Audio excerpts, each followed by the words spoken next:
In today's show, we're looking ahead to Tuesday in the NBA, streaming options, players that we're watching as well. Michael Bolton. Thanks, Josh. It's Michael Bolton here, and it's time for another episode of the Locked On Fantasy Basketball Podcast. Let's get to it. Let's get to it, indeed. You are Locked On Fantasy Basketball, your daily fantasy basketball podcast, part of the Locked On Podcast Network.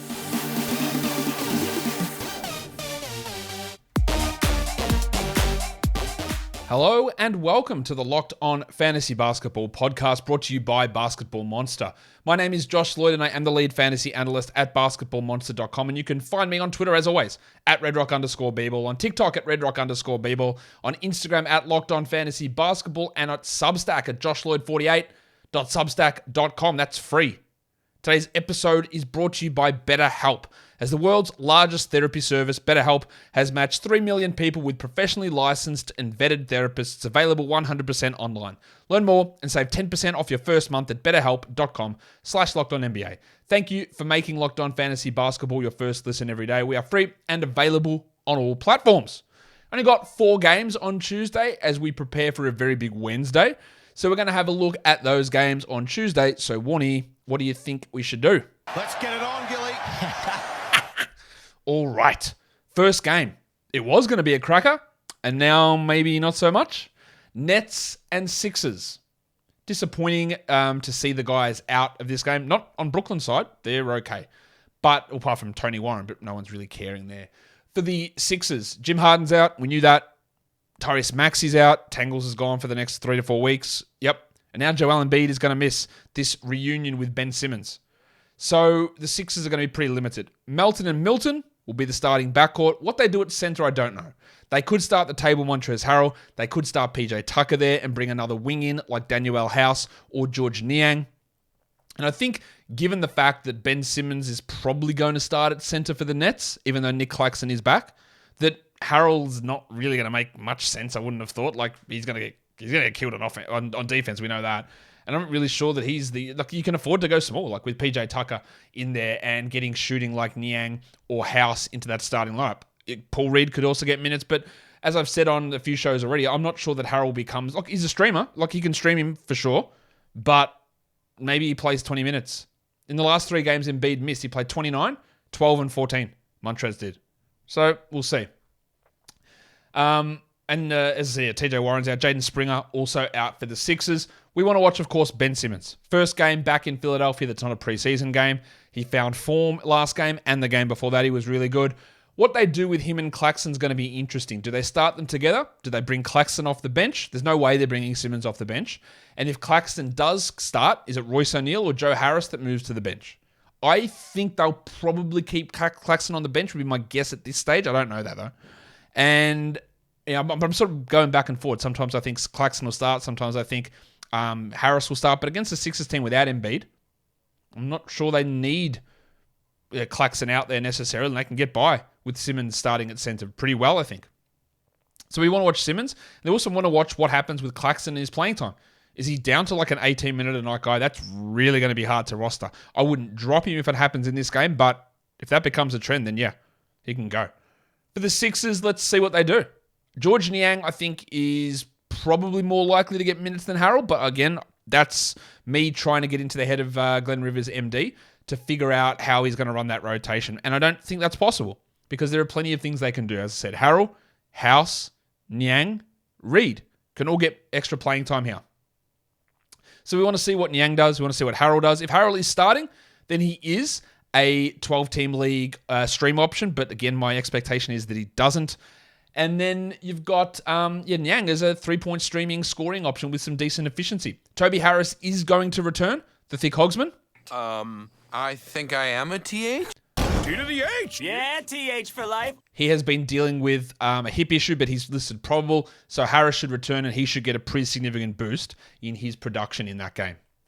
The next game we're going to look at is the Kings and the Grizzlies. Sacramento traveling to Memphis. There's no spread or total out for any of these names at this stage. Desmond Bane is out. Ja Morant is out. Zaire Williams is out. There's no one on the Sacramento Kings injury report, which is great for them. It's great for us as well, knowing that they're not there. Well, Jaren Jackson rested last game. He played 25 minutes in each of his first 2 games back. He rested Sunday. I do expect that he returns on Tuesday for this game, and maybe we see him push to 27 minutes. Obviously, that moves Santi Aldama back to the bench. For the Kings, I know I get a lot of shit about this with De'Aaron Fox. Well, Josh, he's just put in the work. Maybe you're just wrong. Maybe I am. But again, I want to watch De'Aaron Fox and see how he looks and see if this player who's a better finisher than Prime Shaq and a better mid-range shooter than Prime Durant can continue that level. Maybe I am wrong. Maybe he is better than both of those players. What I do know is that Fox has been significantly improved this season. His three-point shooting and his free throw shooting looks reliable. He's dishing well. His assist and passing is good. And he is taking much better shots. And he's been absolutely great. My issue is, as I've said a million times, I don't think he remains the 12th best player shooting 58% from the field. Call me crazy that I don't expect him to be the best player of all time. But we watch that. We see how it goes. I'm being a little bit snarky, but me saying that I think he's going to regress is not me hating on De'Aaron Fox. It's me looking at the numbers and going, there's no way. There's just no way that it's sticking, so be prepared for it. Not to say that he becomes... Me saying someone drops off doesn't mean they become useless. It means that he regresses from his current level. Harrison Barnes, the pencil. Harrison Barnes. Barnesy.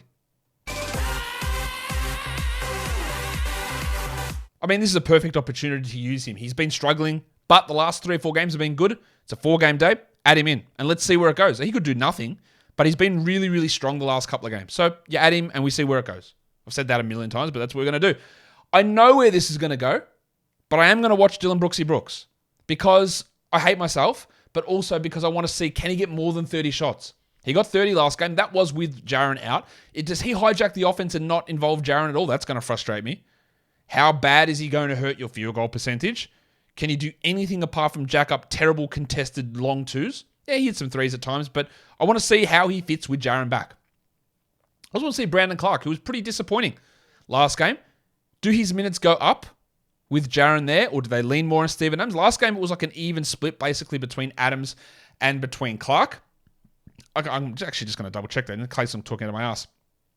23 minutes for Clark, 25 for Adams. Yeah, it was an even split. So does Adams stay at 25 minutes in games that Jackson plays? Or does he go back to the 29 that he played last game where Jaren was out? That's going to be key for Brandon Clark's playing time. So we need to pay attention to that. Today's episode is brought to you by Turo. Turo is the world's largest car sharing marketplace. With Turo, you can book any car that you want, wherever you want it, from a community of local hosts. Browse a huge selection of vehicles for just about any occasion or budget across the US, UK, Canada, and coming soon right here to Australia. Book a spacious SUV or minivan for a family road trip. Get a classical luxury car for a special event, birthday, or holiday. Find affordable economy cars if you're on a budget and just need to get from A to B. Or test drive that new electric vehicle to see if that is what fits into your everyday life. Many Turo hosts can even deliver the car right to you. Every trip is backed by liability insurance. Terms, conditions, and exclusions apply. Forget boring rental cars and find your drive at Turo.com. After you've listened to Locked On Fantasy Basketball, check out Locked On Sports Today, our recap of everything happening in the sports world with all the Locked On Podcast Network hosts. Locked On Sports Today, wherever you find podcasts, and of course, on the old YouTube. Pistons Nuggets. So what are we going to expect here? Cunningham is out. Yes, he's out. My name is Richie Cunningham. Alf Stewart is out. Is that you, Mr. Stewart? Well, who the hell else do you think it'd be? Get in here, you pair of flaming galahs. But the depressed penis Sadiq Bey remains questionable. While in Denver, just as I'm recording this, we're getting some updates. Nikola Jokic is doubtful with COVID. He's missed the last 4. Jamal Murray is doubtful with COVID. And I'm just waiting to see. We've got these news coming in now. Aaron Gordon is officially questionable. These are literally coming in as I'm recording this at 5:20 a.m. 5:20 p.m. on Monday, US time. So Murray is doubtful. Jokic is doubtful. Gordon is questionable. Jeff Green is out. Bones Highland is probable with hip soreness. And Ish Smith is questionable. So there you go. There is your Denver Nugget injury update there. So with Jokic and Murray unlikely to play, well, actually, we'll talk about them in a second. Let's talk about the Pistons. Cade's out. So Alec Burks. and Killian Hayes are going to be players to watch. Burks didn't shoot the ball well last time, but the usage is there. The minutes are solid. He's a worthy stream, especially on a day like this. I think Hayes is still probably the guy I want longer term, but Burks can be a 12-team league option with these current injuries. So let's see what he's able to do here. Can he push Hayes for more minutes? That's something to watch. And I also want to watch Jalen Duren, because he's played more minutes than Marvin Bagley the last couple. Foul trouble, a big factor there. But Bagley closed one of those games, but Duren closed the other. Has Dwayne Casey figured it out? Has he decided he's going to play Duren more minutes? We want to watch that. If Duren goes back to 20 minutes while Bagley plays 28, I'll be frustrated. But that'll also mean that Duren's just a streamer. For now, let's hold him, especially for a day like this, and see what decision Casey makes. For the Nuggets, Bones is going to have a big one. So is Bruce Brown. Big opportunities with both Murray and Jokic out. I also want to watch Maga Porter Jr., who has fallen off a little bit. The last few games have not quite been there. And his minutes, he can't really push over 31. He's at 30, 31 most nights. There was, I think, one 36-minute night that he played. I'll just double-check that in case, again, I'm lying. Yeah, 36 minutes against the Pacers on the 9th of November. But since then, 25, 24, 28, 24, 31. Some of those were blowouts. That's why the minutes were low. But even last game, where they only beat the Mavericks by 1 and KCP played 38 and Bruce Brown played 36, we just got 31 from Porter with Jeff Green and Aaron Gordon out.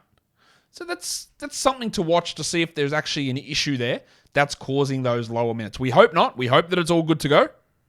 But yeah, his back has been a constant issue for years. So we just hope that that's not what's happening here. The Lakers and the Suns is the last game of the day. Chris Paul is out. Cameron Johnson is out. Landry Shamet is questionable. Well, for the Lakers, the two big ones are going to be LeBron James. Where's the sound drop? LeBron James. And Russell Westbrook. Price of the brick going up. Westbrook has a thumb issue. LeBron has a groin issue. If LeBron is out, if Westbrook is out, then Schroeder and Beverly get really big boosts. If LeBron is out, Austin Reeves gets that boost in minutes. And you get a little bit more of the Bryant-Davis combination, which we saw last game as well. So I do want to watch Schroeder, whose first game back was pretty disappointing. He ended up playing 23 minutes in the game on Sunday, but that was a lot of that garbage time. I think he had 5 or 6 minutes of garbage time to end that game to push his numbers up. What is his role actually like on this team? Well, Austin Reeves, without LeBron, has played 30, 35, 33, 33, 36 minutes the last 5 games, and then just 27 against the Spurs, blowout related. He's getting minutes. He's producing well. And if LeBron is out, then we do look at Austin Reeves as at least a streamer. For the Suns, Torrey Craig is absolutely a 12-team league guy for at least this game, but his last 4 games have been very, very strong, pushing into 12-team value. I don't know that he sticks there, but while the run is happening, while it's a low-volume game, we grab him and we roll with it, and we see how he produces as we move forward. I also want to watch Damian Lee, who is a very good 3-point streaming option. We've seen this from him over a big chunk of time. You can get 3 triples from him, not every night, but quite often. That helps his scoring. He's getting extra minutes with Cam Johnson out. He is a valuable option on a day like today with only those 4 games on. Now, there is back-to-backs Tuesday, Wednesday, but because there are so many games on Wednesday, I'm not going to prioritize who you add for the Tuesday-Wednesday combo because I think that's going to detract from actually adding someone on Tuesday who has that value. Today's episode is also brought to you by LinkedIn Jobs. If you're hiring, you got to get it right, because if you screw it up, then it sets you back financially, time-wise, production, everything's off. You got to make sure you get those hires bang on straight away, and that's why you need to check out LinkedIn Jobs. LinkedIn Jobs helps you find the right people for your team faster and for free. You go in, create the job, simple. Couple of clicks, you're done. And then you go into your LinkedIn profile and add the purple hashtag hiring frame, and that lets your network know that you are hiring. The screening questions make it so easy for you to focus on the candidates with the right skills and experience so you can quickly prioritize who you'd like to interview and hire. It's why small businesses rank LinkedIn Jobs in delivering quality hires versus leading competitors. I wonder if the Lakers, the small business that they are, do they advertise their hires on LinkedIn Jobs? Because, they're obviously just a small little mum and pop store that, has so much trouble paying their bills. So maybe they use LinkedIn Jobs, and they should, because if you are a small business looking for the best place, LinkedIn Jobs is number 1. LinkedIn Jobs helps you find the qualified candidates that you want to talk to faster. Post your job for free at linkedin.com/lockedonnba. That's linkedin.com/lockedonnba to post your job for free. Terms and conditions apply. Let's look at some streaming options for Tuesday. Let's go to category leagues. And in standard category leagues, I'm not including Montrezl Harrell in this list. if we hear that you can add him, I'm very skeptical of the playing time, but I get it. And I'm just way more down on Harrell than others are. So I get it. You can do it. But I think there are other options that might actually produce more, especially if he plays under 20 minutes. Alec Burks, probably at the top of my list here. Damian Lee, Seth Curry. Jalen Duren's a really good stream option, but we have to watch the Bagley situation. Patrick Beverley and Dennis Schroeder, especially if Westbrook is out. You're going to get big numbers or big opportunity, especially for Schroeder if Westbrook is out. Smoking Joe Harris in Brooklyn, and Troy Brown, if LeBron is out, gets a little bit of a boost there as well.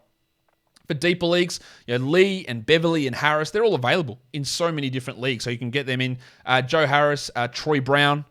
And then you get to the Sixers group. Paul Reed, George Niang, Montrezl Harrell. Pick who you want. I think it's probably going to be Niang, but Reed brings defensive stats. Harrell can score and rebound. But I think it's going to be a little bit of a mess, and you've got a real chance of getting it wrong with the understand that we don't know what Doc's going to do necessarily. And then in Detroit, Hamidou Diallo is also another option for us. Stop. Have a time. Points league guys, these are all available in over 50% of leagues. Killian Hayes and Marvin Bagley and Alec Burks, 3 excellent Detroit streamers who probably in a points league should be on 12-team rosters anyway. Bruce Brown, great streamer. Lonnie Walker's available in 51% of leagues. As much as I am not a big believer in Walker's upside, he absolutely has value in a points league especially. Malik Monk had some dental issues and then got ejected last game. That limited his minutes. Torrey Craig. And then, I know you want it, to round things out, Lil John Concha. What? Yep, he's a streamer for category and points leagues, but he has been snapped up in a lot of category leagues. Guys, that'll do it for us today. Don't forget to follow on Apple Podcasts, Google Podcasts, Stitcher, Spotify, and on Odyssey. And if you're on YouTube, you thumb it up and you leave those tasty comments down below. Guys, we are done here. Thank you so much for listening, everyone. See ya.